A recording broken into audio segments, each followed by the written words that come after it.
What do you think is the thing that impacts sales the most on a print-on-demand store? Some people would say it's the niche, and some people would say it's the product, and some people would say it's how the store is actually built. But what if I told you that one of the biggest reasons print-on-demand stores fail is because the designs are not good? I would think that a lot of you would think that makes sense, since the design is what someone is actually paying for. That's why in today's video, we're going to break down the biggest design mistakes that most beginners make with their print-on-demand store. If you would like some additional training on making designs or even hiring a designer, I do have some lessons on that inside of my POD for Dummies course. It is completely free, and there is a link down in the description. Now, our first mistake has to do with one of the biggest design trends that is going on right now, which has to do with people using AI to make their designs. So many people think that all they need to do is use AI to create something, and then they can just throw it on different products and start selling and making sales right away. But then sometimes people do stuff like this here. This is our first example today. This is an AI generated design with some obvious typos inside of it. For some of you, this seems like a no-brainer, but for me, I see this sort of thing all of the time. Inside of the POD Ninjas Facebook group, we have over 100,000 people in there, and every single Thursday, I make this post here asking people to share their designs, and stuff like this shows up all of the time. So basically what I'm saying is a major mistake that people make with AI is they don't actually proofread their designs, or they don't use AI as a tool to come up with a design concept which they can make on their own afterwards. You typically are not just going to take a design from AI and just use it on all of your products, especially if there are typos like this. This here is design mistake number 2. This person just took a picture of a beach with a sunset and threw it on their canvas. When you are making designs, you in most cases want to just avoid taking a photograph or some sort of an image and making it your design. This store has basically got the same image. They offer it in a 3-piece and a 5-piece canvas set like this, and at the end of the day, it's not really a design. This is the sort of thing that you would see if you were walking in a home decor aisle in a department store or something like that. You could probably picture this same sort of a thing with maybe a forest or a mountain range or a meadow or something like that. I also see some people do stuff like this, where they're doing personalization, but all they're doing is taking the photo from their customer and throwing it on various products. This sort of a thing here is exactly what you can get made at like Walmart or CVS or any other photo developing store, and at the end of the day, this is not going to, in most cases, lead to a lot of sales. When you're doing personalization, you want to do more than just take the person's photo and put it on your product. You actually want to create a design that they are personalizing in some way. Even just something minimal like this is a lot better than what I just showed you. This here is a print-on-demand candle. It says "in loving memory of Bowser," and it has a picture of somebody's dog. It's not just the photo. There is some additional things there, including the text and the white border around it. Same thing here with the personalization. There is a design there, and then someone is personalizing the name on the actual design. Again, if you are doing personalization, you want to do more than just taking the photo from the customer and making that your entire design. Now, our next mistake that we're going to review is going to be especially helpful if you are someone that is branching out with your print-on-demand product choices. What I mean is if you are venturing beyond traditional t-shirts for your print-on-demand store. Here on my channel, I make a bunch of different videos about tons of different products that you can sell, many of which a lot of you might not know exist. What I want to talk about here is a common mistake that I see people make. To explain this, I want to show you this. Right here is a print-on-demand blanket, and the mistake that they've made is they have not really made the design specifically for the product that it's being sold on. This is just a plain old white blanket. The person that created the design did not put any effort into actually making a great looking blanket. All they did was put some text on the item. The same thing is true here. This is like an accessory pouch, and again, they have not actually designed an accessory pouch. They just sort of took a design that you would typically see thrown on a t-shirt and threw it on this product here. Right here is another example of that. It's just a white poster with some black text on it. They have not actually made a design specifically for the product it's being sold on. Right here is an example of what you should do instead. This design is made specifically for the product it's being sold on. You could not take this design and put it on any other product. The same thing is true with this design here. It is a print-on-demand pair of shoes, and it's been designed specifically for the shoe. On the top of the shoe, there's a picture of a dog. They did that on purpose. They put it right there. The same thing is true with all of these bags here. They have been designed specifically for the product it's being sold on. These designs are made with the shape of the product in mind. The person that made these designs did a very good job at not only creating a great design, but also making a cool bag. A lot of times I see people trying to sell other products besides print-on-demand t-shirts or coffee mugs, and one of the biggest mistakes they make is that they are not designing specifically for those products. No matter what you are selling, you can do much better if you keep the product in mind and you try to actually fill your space with something. Even in some cases, if that something is just a texture or something like that. You can see how these designs here are not just white posters for the wall. They've actually designed really cool posters. They have a style, they also have an aesthetic, and it makes it a much better design. Now, obviously, a lot of times as well, when you're making designs, it could be based almost entirely on text on your product. Whether you're selling a t-shirt or a poster or even a print-on-demand phone case, one of the things that you want to make sure you do is that you actually put effort into how your text looks. Take a look at these two designs here. This is what I call Microsoft Word text. It basically looks like someone typed it inside of Microsoft Word. The fonts are extremely basic. There are quite literally zero text effects on them as well. And it is also sort of just typed in a straight line across the product. There is no effects, there's no flavor, there's no texture or anything like that. When some people hear me say to avoid Microsoft Word text, they sometimes end up doing things like this here. This is also a mistake. This sort of reminds me of print on demand back in like 2015 or 2016 when people would create these stacked quote type designs with some sort of a funny quote or a sarcastic type of phrase. They would add in some clip art, like 6 different fonts, and then just change the color on a few words. This here is not a great way to sell print on demand products any longer. The reason is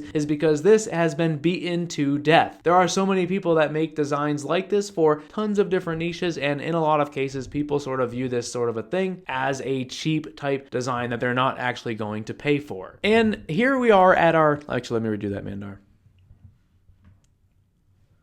Now, our last mistake that we're going to review is probably one of the most common sense mistakes that we've talked about today, but it is also one of the ones that I sometimes see the most confusion on. I also see a lot of beginners just sort of walking themselves right into this trap. What I'm talking about is making sure that with your designs, you avoid trademarks and copyrights. Take a look at this design here. It is obviously violating several trademarks at once. We see Mickey Mouse in there. We also see the Kansas City Chiefs NFL team logo in there, as well as the Super Bowl logo. It has violated 3 trademarks in one design. Obviously, to most people, this would be an obvious example of what you cannot do. However, a lot of times as well, there are gray areas and even other types of things that might impact copyrights and trademark that you might be surprised about. Here in this video here, I went through a whole bunch of those, and what I would say is if you are getting into print on demand, you want to, as a general rule of thumb, make sure that you do not use anything that you did not create. What I mean by that is if there is a specific character or a specific likeness of something, or book titles or movie names or character names or even song lyrics, you want to keep those out of your designs. That way you can be 100% safe with what you are trying to sell. And obviously there could be more things out there that could prevent your designs from selling, but in this video today I wanted to present to you some of the things that I commonly see people struggle with. At this point I have worked with a lot of different people, and like I said at the beginning of the video, if you do need help with designs or even hiring a designer, I do have a free print on demand course. It's called POD for Dummies, and there's a link down in the description. So thank you guys for watching. I'll see you in the next video.